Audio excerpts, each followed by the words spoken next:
Magandang araw sa ating lahat. Ang unang sign na nakita ko at napansin naming mag-asawa sa aming anak na mayroon siyang autism ay ang mahilig siyang naglilinya-linya ng kanyang mga toys at ng kanyang mga gamit. So iba't ibang anggulo ang kanyang mga videos pero kung titignan ninyo ay halos ganyan ang ginagawa niya sa kanyang mga toys. Mahilig din siyang magpatong-patong ng kanyang mga laruan, yung mga blocks.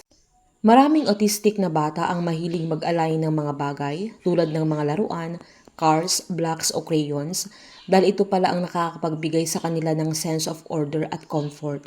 Para sa kanila, ang mundo ay minsan nakakagulo o overwhelming.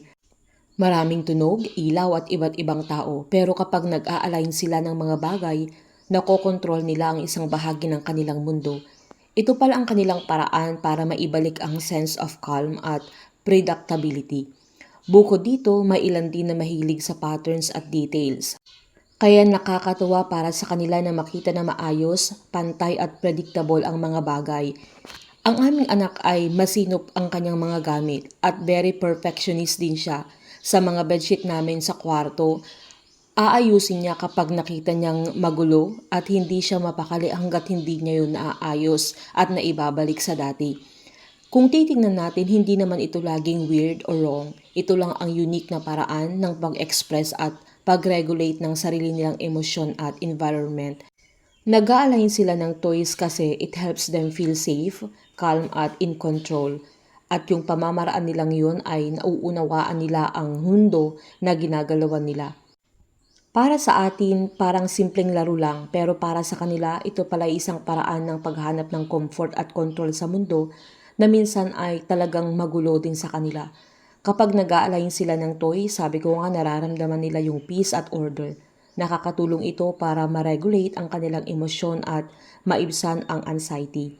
So bilang mga magulang, let's try to understand and respect these unique behaviors. Hindi ito strange, ito ay kanilang paraan ng pag-express at pag-comfort sa kanilang sarili. Minsan ay tinatago ko na yung mga toys ng aming bunso, yung mga animals niya, na hindi na katulad ng dati na kapag gabi ay katabi niya, na araw-araw niyang nilalaro, minsan ko na lang binibigay pag may mga ginagawa na lang ako para yung attention niya ay makuha ko or yung attention niya ay maituon niya sa iba, hindi lang yung mga laruan niya ang nilalaro niya at kinakausap niya. So ang aming anak sa mga nagtatanong ay magfa 5 years old na siya sa December. At natutuwa nga kami dahil ngayon ay marunong na siyang magsabi ng kanyang pangalan, lalo na kapag ako ang nagtanong sa kanya. Nagiging madaldal na din siya. Yung mga iba ay hindi pa nauunawaan, hindi pa naiintindihan, pero may mga words na din siya na naiintindihan ko, lalong-lalo na kami lagi ang magkasama. Kapag sinarado mo yung pinto, marunong na siyang magsabi ng open the door. Kapag naglalaro sila ng daddy niya, sasabihin niya make it faster. Na dati din ay hirap siyang dire-diretso niyang kantahin yung alphabet song pero ngayon ay maliwanag ng pakinggan. Pag kinakanta niya, madami na din siyang kantang kayang kantahin.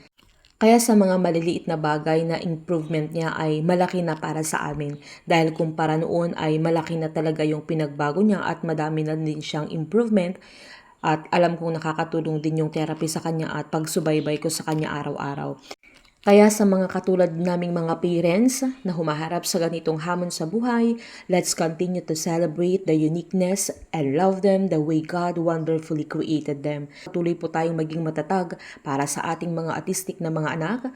Huwag tayong mapagod na manalangin para sa kanila dahil magiging okay din ang lahat sa pamamaraan at ways ng Panginoon sa kanilang buhay. God bless sa ating lahat.